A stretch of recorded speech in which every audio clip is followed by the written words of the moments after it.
Shri Rahul Gandhi.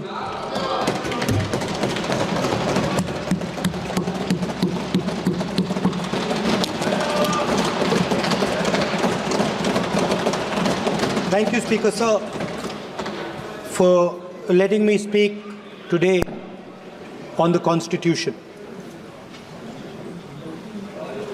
Speaker Sir, in my last few speeches, I spoke about the concept of Abhay Mudra, the concept of fearlessness, truth, and non-violence. And I showed the House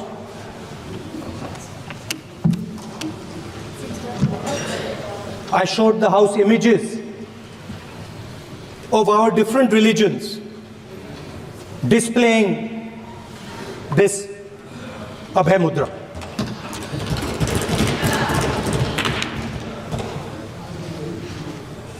People call the Constitution the longest written Constitution in the world. But the Constitution contains a set of ideas from one philosophy of our nation, one central philosophical set of ideas of our nation. When we look at the Constitution and we open the Constitution, we can hear the voice and the ideas of Ambedkar, of Mahatma Gandhi, of Jawaharlal Nehru. But where did those ideas come from? Those ideas came from an old, profound tradition in this country. Those ideas came from Shiva, from Guru Nanak, from Basavana, from Buddha, from Mahavir, from Kabir, from a list of people. So when we speak of the Constitution and we show the Constitution, of course it is a document of modern India, but it could never have been written without ancient India and her ideas. So when we look at this Constitution, we remember this list of people, all different variations on the same idea. And in front of us stand the people who follow a very different philosophical tradition. And I want to start my speech by quoting what the supreme leader, not of the BJP, but of the modern interpretation of the ideas of the RSS has to say about the Constitution of India and about how he thinks India should be run. The worst thing about the Constitution, the worst thing about the Constitution of India is that there is nothing Indian about it. Manusmriti is that scripture which is most worshipable after Vedas for our Hindu nation, and from which our ancient times have become the basis of our culture, customs, thought, and practice. This book, for centuries, has codified the spiritual and divine march of our nation. Today, Manusmriti is law. These are the words of Savarkar. Mr. Savarkar has clearly stated in his writings that there is nothing Indian about our Constitution. He has clearly stated that the book India is run by should be superseded by this book. And this is what the fight is about. Now, it's nice that all of you are so-called defending the Constitution. But I want to ask you, do you stand by your leader's words? Yes. Do you support your leader's words? Because when you speak in Parliament about protecting the Constitution, you are ridiculing Savarkar, you are abusing Savarkar, you are defaming Savarkar. I'd like to quote also in Hindi. Bharat के संविधान के बारे में सबसे बुरी बात तो यह है कि इसमें कुछ भी भारतीय नहीं है। भारत के संविधान के बारे में सबसे बुरी बात तो यह है कि इसमें कुछ भी भारतीय नहीं है। यह आपके नेता ने कहा था, जिसकी आप पूजा करते हैं। Speaker sir, I described in my first speech the idea of a battle taking place. I described the Mahabharata, described Kurukshetra. There is a battle taking place today in India. And on this side are the defenders of the idea of the Constitution. And from each state we have one. If you ask us Tamil Nadu, we will tell you Periyar. If you ask us Karnataka, we will say Basavana. If you ask us Maharashtra, we will say Phule ji, Ambedkar ji. If you ask us Gujarat, we will say Mahatma Gandhi. आप speaker को You praise these people. You praise these people hesitatingly because you have to. But the truth is that you want India to be run the way it used to be run. जैसे हिंदुस्तान पहले चलाया जाता था, वैसे ही आप हिंदुस्तान को चलाना चाहते हो। मैं बता रहा हूं, आ रहा हूं। पेशेंस रखिए थोड़ी, इतना एक्साइटमेंट नहीं होना चाहिए। स्पीकर सर, जब मैं छोटा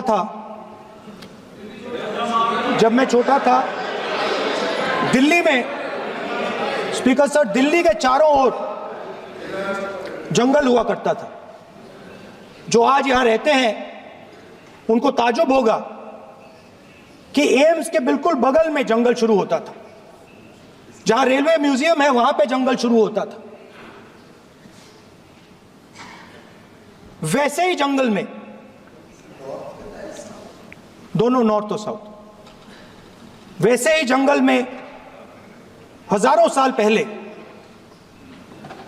एक युवा, 6-7 साल का युवा, हर रोज सुबह उठ के 4 बजे उठ के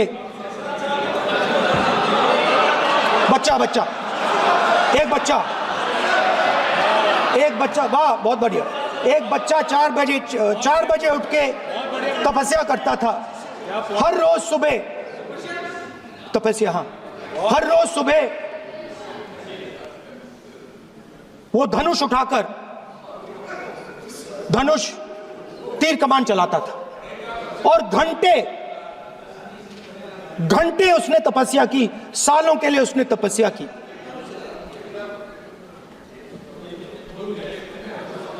पास लोगों को पता लगने लगा कि लड़का है। यही तो आप नहीं समझ सकते हो, यही तो प्रॉब्लम है। धनुष में तपस्या है, मनरेगा के काम करने में तपस्या है। तपस्या का मतलब शरीर में गर्मी पैदा करना, समझिए। हाँ, तब का यह मतलब है, तपस्या का यह मतलब है। तो यह तपस्या कर रहा था, लोगों को पता लगा और वो गुरु के पास गया। लड़के का नाम एकलव्य था और वो गुरु के पास गया और उसने कहा, गुरु द्रोणाचार्य जी, मैं सालों से धनुष चलाना सीख रहा हूं। मैंने अपनी पूरी शक्ति इसमें डाली है।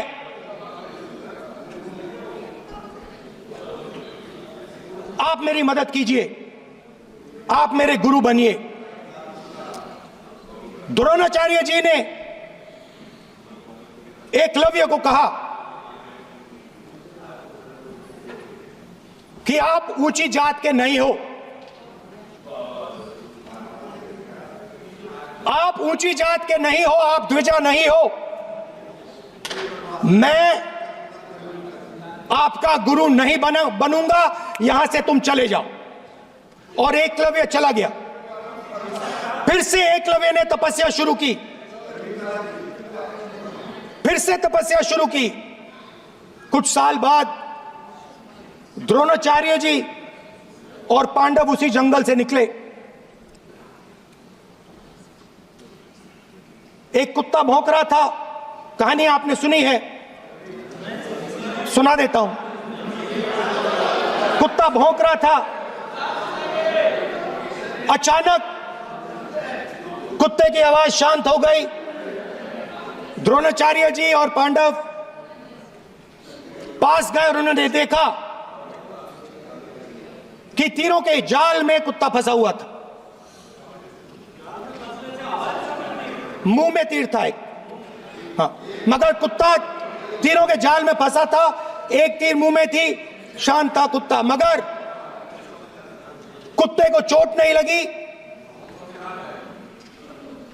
एकलव्य ने अहिंसा के साथ कुत्ते को शांत किया था।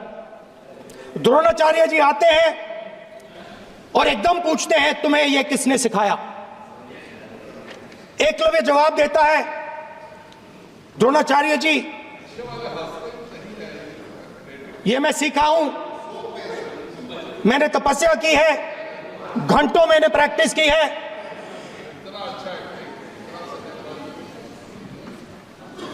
आपने मुझे गुरु बनने से मना किया था, तो मैंने एक मूर्ति,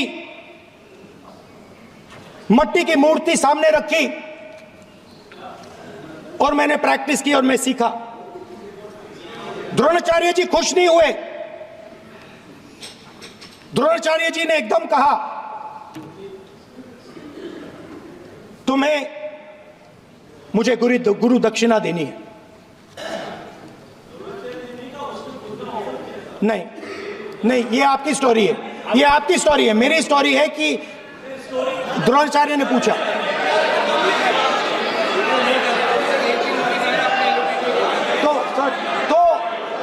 तो द्रोणाचार्य जी ने, Sir, the PM will not speak. Not want to see if you are not giving order, Prime Minister has to speak. That's what want to. If you are not giving protection, if you are not giving protection to LOP, then Prime Minister has to speak here. I will tell you. We will be very clear. ठीक है sir. माननीय सदस्य, आपको मैंने कई बार कहा, आप धमकी शब्दों में मत बोला करिए। एक मिनट जाती। द्रोणाचार्य जी संसदीय ने, कार्य मंत्री बोले, कितना डिस्टर्बेंस कर रहे थे। द्रोणाचार्य जी ने कहा कि मुझे आप गुरु दक्षिणा दीजिए। मेरी स्पीच ले ली आपने। तो द्रोणाचार्य जी ने उनसे कहा कि गुरु दक्षिणा के लिए मुझे तुम्हारा हुनर, तुम्हारा भविष्य, तुम्हारा अंगूठा चाहिए। और एकलव्य ने अंगूठा काट के द्रोणाचार्य को दे दिया।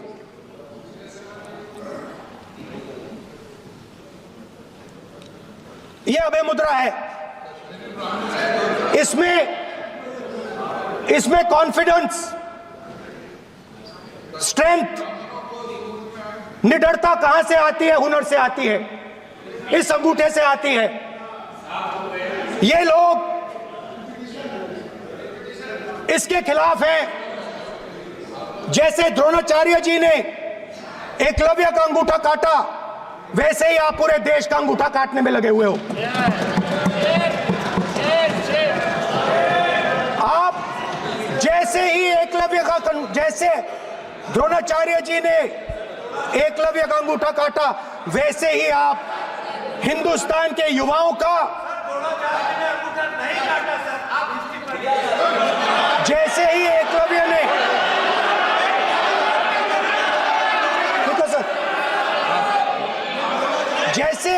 जैसे एकलव्य का अंगूठा काटा गया, वैसे ही आप हिंदुस्तान के युवाओं का सबका अंगूठा काटते हो।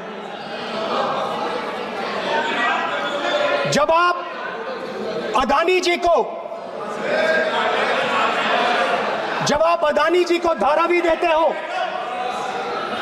तो आप धारावी के जो एंटरप्रेन्योर्स हैं, जो स्मॉल एंड मीडियम बिजनेसेस हैं, उनका आप अंगूठा काटते हो।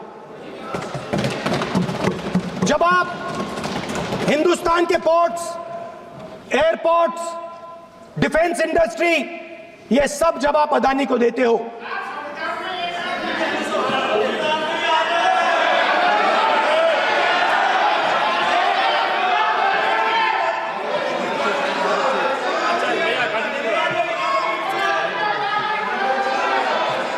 हिंदुस्तान के सारे जो फेयर प्ले बिजनेसेस हैं, जो ईमानदारी से काम करते हैं, आप उन सब का अंगूठा काटते हो जब आप अदानी की मदद करते हो। कॉन्स्टिट्यूशन में लैटरल एंट्री कर आप हिंदुस्तान के युवाओं का, पिछड़ों का, गरीबों का अंगूठा काटते हो।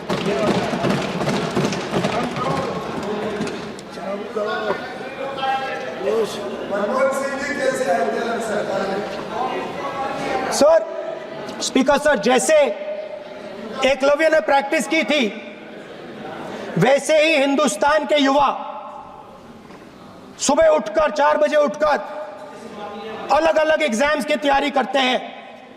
आपने देखा होगा, पहले हजारों युवा सुबह उठकर रनिंग करते थे, वेट ट्रेनिंग करते थे आर्मी में जाने के लिए। जब आपने अग्निवीर लागू किया, तो आपने उन युवाओं की उंगली काटी। जब आप पेपर लीक कराते हो, 70 बार आपने पेपर लीक करवाया है, तब आप हिंदुस्तान के युवाओं के अंगूठा काटते हो।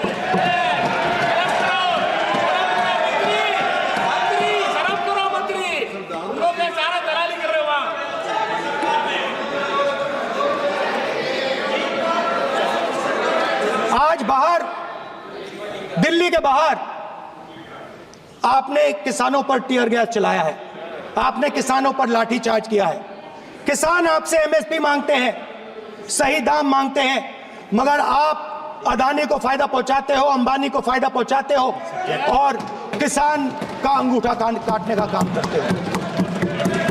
देखिए, हम कहते हैं अभय मुद्रा, हम कहते हैं डरो मत, आप कहते हो हम आपका अंगूठा काट देंगे। ये फर्क है। एक तरफ कौन सर बोले, मेरे कहना है कि हम एक मिनट प्लीज बैठिए, आप बैठिए, प्लीज बैठिए, आप बैठिए। आज हम भारत के संविधान की 75 वर्ष की गौरवशाली यात्रा कर रहे हैं, और कर भाई ये चर्चा हुई थी कि हम संविधान की चर्चा करते समय उसकी उच्च कोटि की ये अपेक्षा है। आप स्पीकर सर, आप राष्ट्रपति भाषण नहीं है। कॉन्स्टिट्यूशन में कहीं नहीं लिखा है कि मोनोपोली होनी चाहिए। कॉन्स्टिट्यूशन में कहीं नहीं लिखा है कि पेपर लीक होना चाहिए। कॉन्स्टिट्यूशन में कहीं नहीं लिखा है कि अग्निवीर होना चाहिए। कॉन्स्टिट्यूशन में ये सब नहीं लिखा है, इसलिए मैं यहाँ रेज कर रहा हूँ। कॉन्स्टिट्यूशन में नहीं लिखा है कि हिंदुस्तान के युवाओं का अंगूठा काटना चाहिए, उनका जो हुनर है उनसे छीना जाना चाहिए।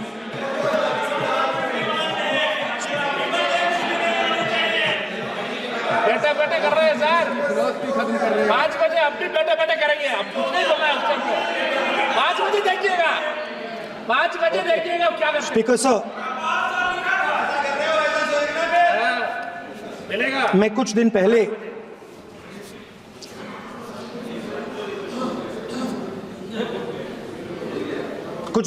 मैं हाथरस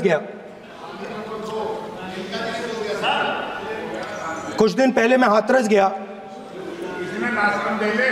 हाथरस में 4 साल पहले एक लड़की का बलात्कार होता है। गैंग रेप होता है, 3-4 लोग गैंग रेप करते हैं। मैं 2-3 दिन पहले उस लड़की के परिवार के घर में गया।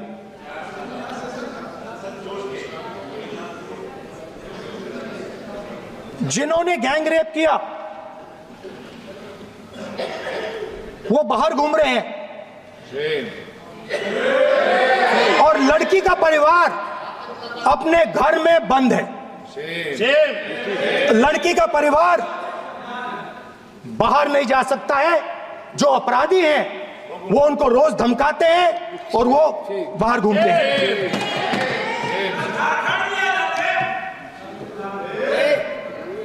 परिवार ने मुझे बताया कि बेटी का जो अंतिम संस्कार था वो भी नहीं करने दिया और चीफ मिनिस्टर ने इसके बारे में खुलकर मीडिया में झूठ बोला है। ये कॉन्स्टिट्यूशन में कहां लिखा है? ये कॉन्स्टिट्यूशन में कहां लिखा है कि जो बलात्कार करते हैं वो बाहर रहे और जिसका रेप हुआ है, जिसके परिवार, उस परिवार को बंद कर दिया जाए? कहां लिखा है कॉन्स्टिट्यूशन में? ये आपकी किताब में लिखा हुआ है, मनुस्मृति में लिखा है, मगर कॉन्स्टिट्यूशन में नहीं लिखा। और अगर आप कहते हो कि यूपी में आपका राज है और वहां पे कॉन्स्टिट्यूशन नहीं लागू होता है, वहां पे मनुस्मृति लागू हो रही है। परिवार ने मुझे कहा कि यूपी की सरकार ने उन्हें वायदा किया था, कहा था कि हम आपका रिलोकेशन करेंगे, आपको कहीं और रहने की जमीन देंगे।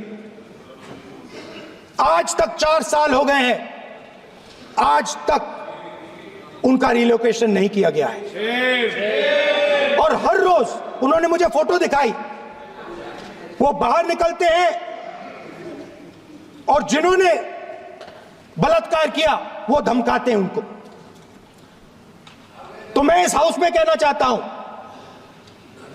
कि अंबेडकर जी के संविधान वाले लोग, इंडिया गठबंधन वाले लोग, हम सब मिलकर उस परिवार का रिलोकेशन हम करेंगे अगर आप नहीं करोगे तो।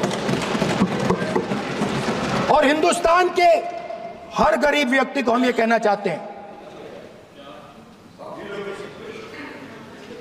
आपकी रक्षा कॉन्स्टिट्यूशन करता है और ये बीजेपी के लोग कॉन्स्टिट्यूशन पर 24 घंटा आक्रमण करते रहते हैं। कॉन्स्टिट्यूशन में लिखा है prohibition of discrimination on grounds of religion, race, caste, sex और place of birth. The state shall not discriminate against any citizen on grounds only of religion, race, caste, sex, place of birth or any of them. Some days back, youngsters from Sambal came to see me. Innocent people, they had done nothing. They were just, वो बस पास में थे, 5 लोगों को गोली मार के हत्या कर दी। ये कहां लिखा है कॉन्स्टिट्यूशन में? ये कहां लिखा है? कॉन्स्टिट्यूशन में तो लिखा है prohibition of discrimination of grounds of religion. और जहां भी आप जाते हो, एक धर्म को दूसरे धर्म से लड़ाते हो, नफरत फैलाते हो। कहां लिखा है कॉन्स्टिट्यूशन में? कहां लिखा है कॉन्स्टिट्यूशन में कि एक धर्म को दूसरे धर्म से लड़ाना है? कहां लिखा है कॉन्स्टिट्यूशन में कि दलित परिवार को बंद करके अंदर रखना है और उनके अपराधियों को बाहर घूमने देना है? कौन से कॉन्स्टिट्यूशन में लिखा है? मुझे दिखाइए।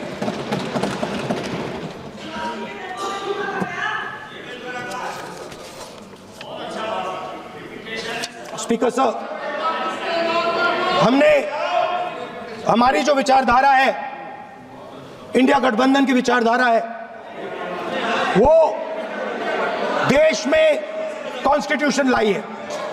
हम सब मिलकर कॉन्स्टिट्यूशन की रक्षा करते हैं। अंबेडकर जी ने कहा था, if there is political equality but no social and economic equality, political equality will be destroyed.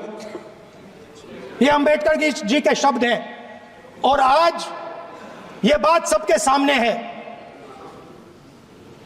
Political equality जो थी वो खत्म हो गई है। हिंदुस्तान के सारे इंस्टीट्यूशंस कैप्चर कर लिए गए हैं।